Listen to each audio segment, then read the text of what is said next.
Sanwo-Olu recently inaugurated the first phase of the Lagos State Housing Estate in Àjàrà, Badagry, marking the 24th housing project commissioned under his administration and delivering 420 new homes to residents. The commissioning, which the governor called a major milestone, underscores the state's continued commitment to providing decent and affordable shelter across all income levels, with a specific focus on decentralizing development outside the city center.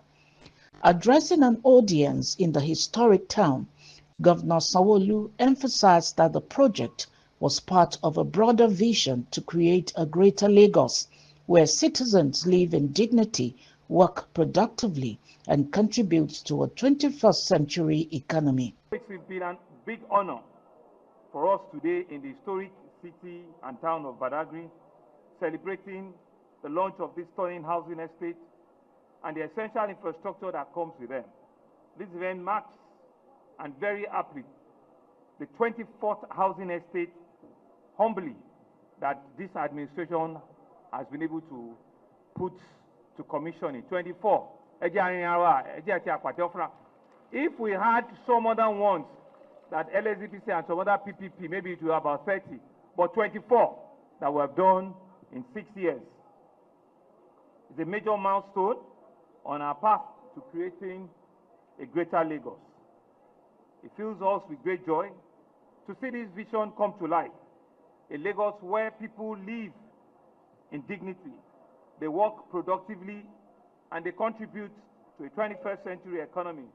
To remind all of the beneficiaries, that some of these things we do is for you to take full ownership. It's for you to ensure that once you become a tenant or a landlord or an homeowner here, you must, see yourself as a strategic partner at ensuring that the physical infrastructure, everything within the estate is kept clean. Because it's important that you can see the walkways are there, the car parks are there, the water treatment is working. You must ensure that you continue to maintain them and maintain them well. The Ministry of Housing will continue to work with you. We see it as shared responsibility because we are not the ones that will be coming here every day, and so we'll expect that you take the pride of your estate, you keep them clean, you keep them functioning, and you help to maintain the value.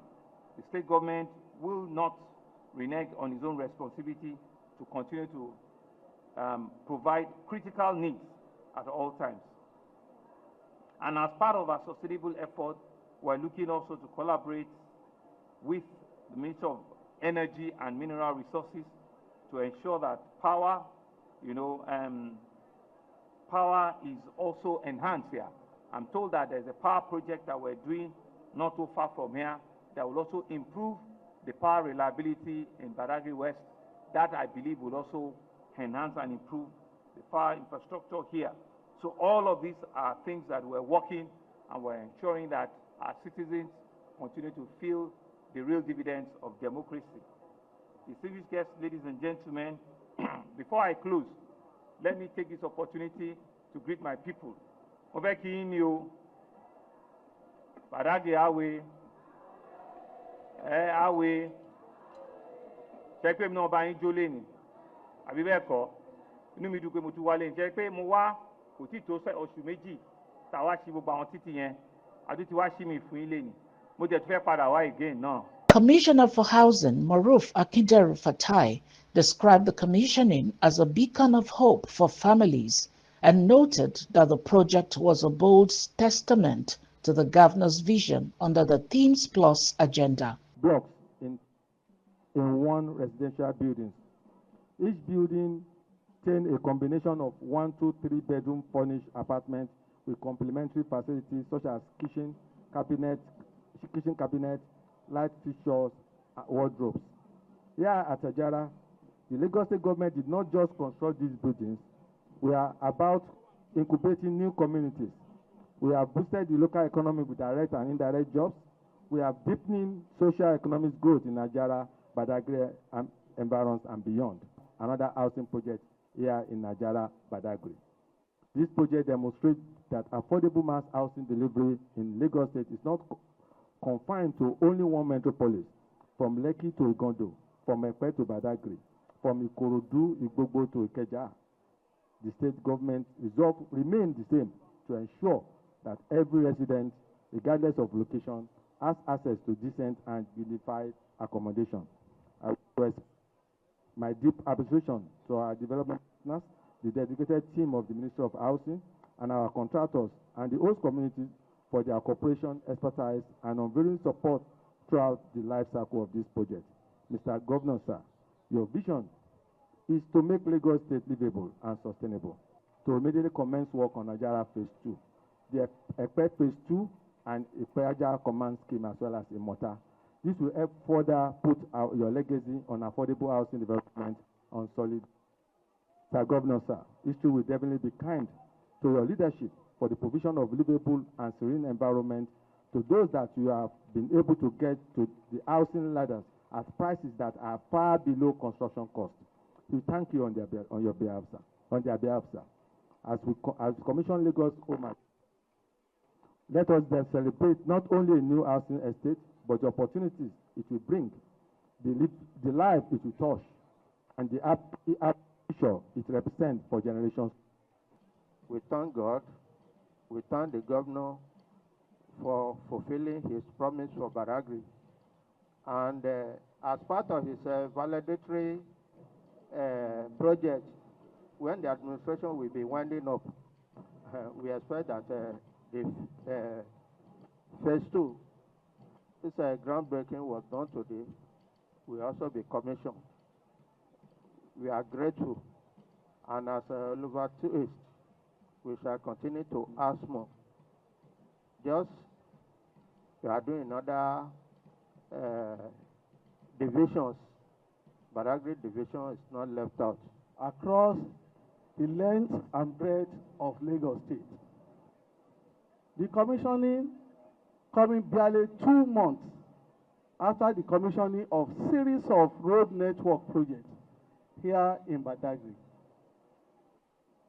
This stands as a clear evidence of your unparalleled commitment to the holistic development of Badagry Federation. Indeed, this is a season of bountiful harvest for our people under your purposeful and progressive leadership.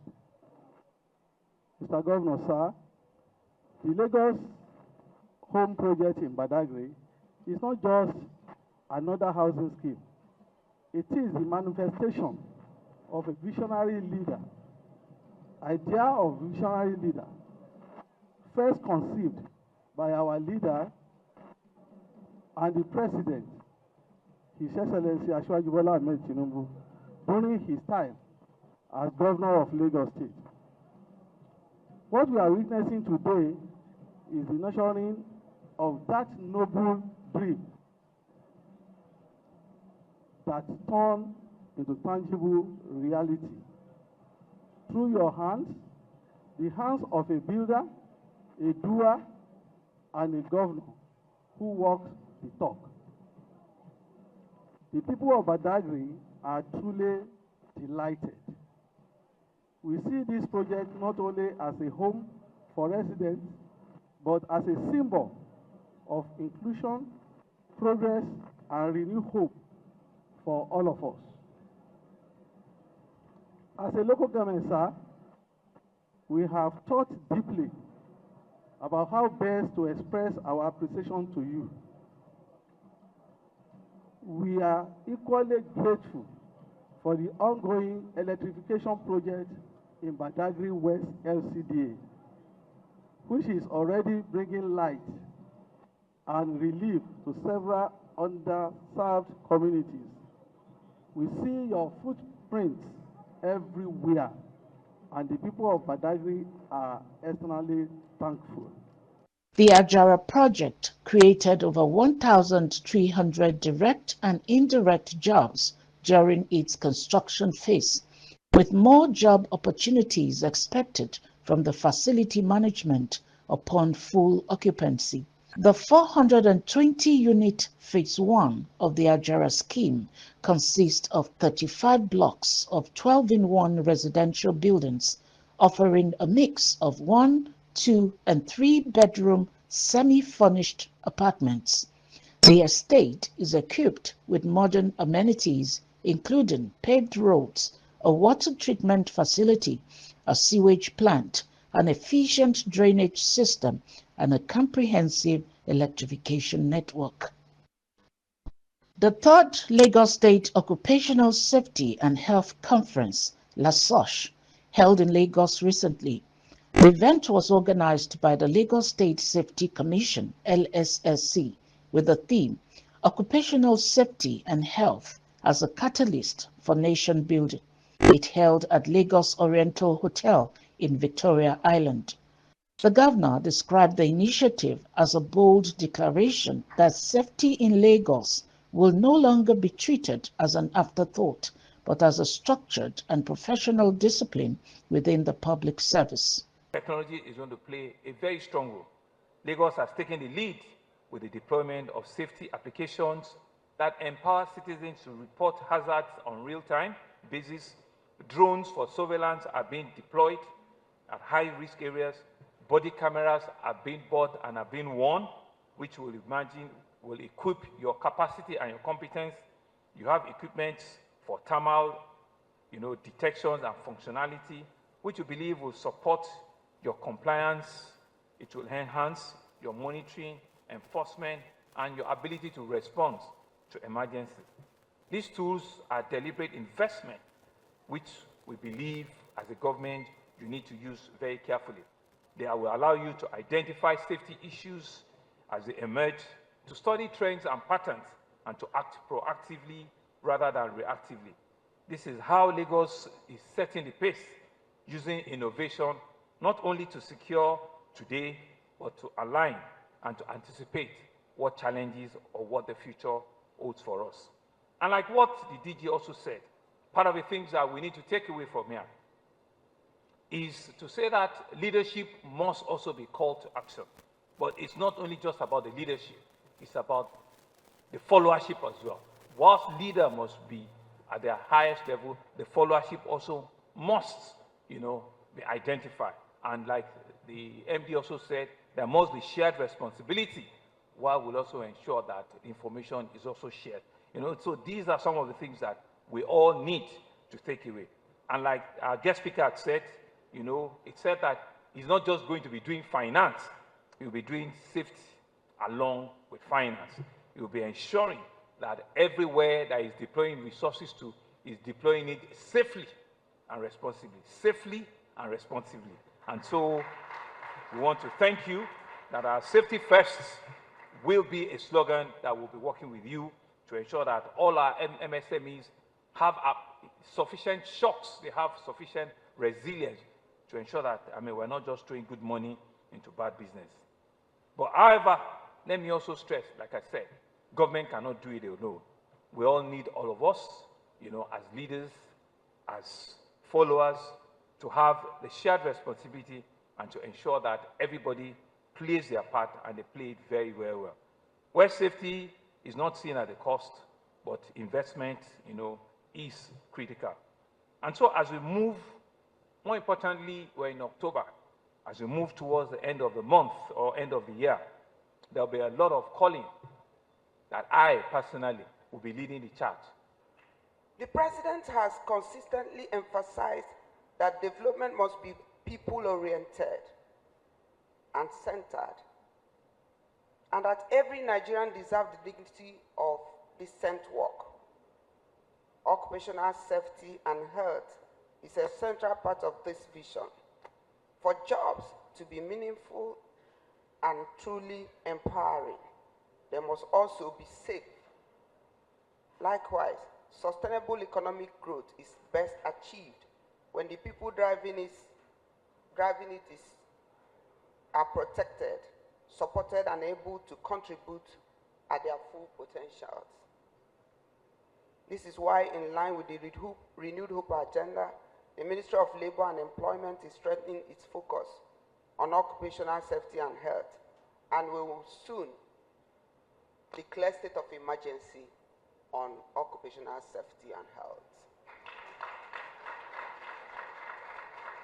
Our goal is to ensure that safety is fully integrated into national efforts on job creation and employability, turning strong safety standards into a competitive advantage for Nigerian industries. We are committed to supporting employers with clear and practical regulations that protect workers while enabling enterprise to thrive.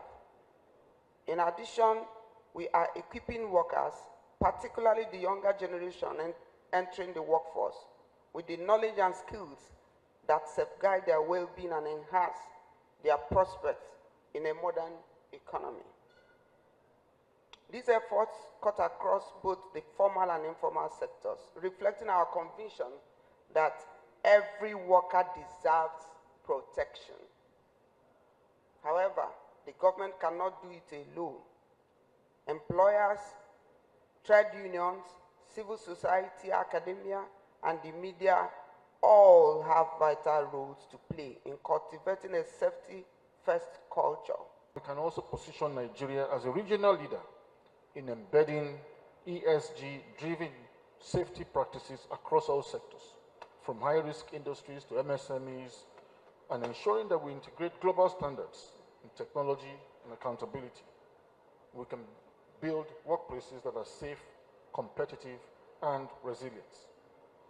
This is why the theme of this conference, Occupational Safety and Health as a Catalyst for Nation Building, is a call for collective action.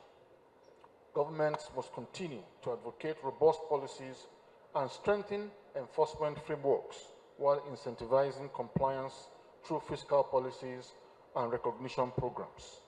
Director General of the Lagos State Safety Commission, LSSC, Lanre Mojola, revealed that compliance levels have significantly improved, leading to fewer enforcement actions. Mojola announced the induction of 28 new occupational safety officers, noting that over 20,000 facilities in the state are now registered on the Government Safety Information System with verified pictorial evidence. Just again, recently we've opened 5 new locations across Lagos, from Oshodi to Bejuleki to Ikorodu and Oniru and Amowo, and we hope that will continue to grow. Mr. Governor, looking forward, what is our plan? We're looking at AI. How do we leverage on AI? How do we ensure that we can predict issues before they crystallize? Another major thing, Mr. Governor, that we want to do is READER. READER is the mandatory reporting of injuries, incidents, and dangerous occurrences. From this report, what we will be able to do is to see near misses. We'll be able to identify fatalities before they occur. Again, we want to deepen inspection with high-rise buildings. Lagos is moving vertical. Recently, we saw what happened with one of our high-rise buildings that is completely sealed. For the first time in Lagos, it was not fire that killed, it was actually smoke. And this is a call for action for us, that indeed we need to start to have more inspectors going in and out of our buildings, checking all these issues before they occur. Aside this, Mr. Governor, for traffic management and transportation, we've realized that there's a need for us to do a lot more training for our drivers across the roads. So working with LBSL and NURTW, we started to train drivers on the Safe Start principle. The game changer for us, Mr. Governor, is the Domestic Safety Platform. Working with the Ministry of Justice, working with the Commissioner for Youth and Social Development, and LASRA, the registration agency, we're developing a platform where we can indeed validate every single domestic staff in Lagos. And that way, we're safeguarding the domestic staff, we're also safeguarding their principles by ensuring that we're putting in domestic safety principles. This, we believe, would impact everyone across Lagos State. The safety of the people shall be the highest law. Ladies and gentlemen, I'm telling you that the safety of the people is still the highest law in Lagos State government. And a big round of applause to Mr. Governor and the Expo for making this happen. Sanwo-Olu also signed a memorandum of understanding with the Bank of Industry to strengthen safety initiatives across the state. Commissioner for Special Duties and Intergovernmental Relations, Olubenga Oyeride, reaffirmed the government's commitment to protecting every resident, saying every Lagosian deserves to live, work, and move freely without fear. The Ministry of Special Duties and Intergovernmental Relations and the agency under it, namely Lagos State Emergency Management Agency, Lagos State Fire and Rescue Services, Lagos State Neighborhood Watch Safety Agency, Lagos State Command and Control Center, and Lagos State Safety Commission have remained steadfast in delivering on our mandates. Together, we constitute a robust safety architecture designed to prevent accidents, swift response to emergencies, protections of life and properties. I'd like to remind you that since the inception of this present administration, our ministry and agency have recorded remarkable milestones. We have enhanced emergency response time. The Lagos State Emergency Management Agency, LASEMA, has strengthened its disaster preparedness and response mechanism, ensuring timely interventions in crisis situations. Governor Sanwo-Olu inaugurated the Safety First campaign and the Occupational Safety Cadets, the first of its kind in sub-Saharan Africa. The annual LASOSH conference remains a vital platform for thought leaders, practitioners, and policymakers to exchange ideas and chart pathways for safer workplaces and communities in Lagos State.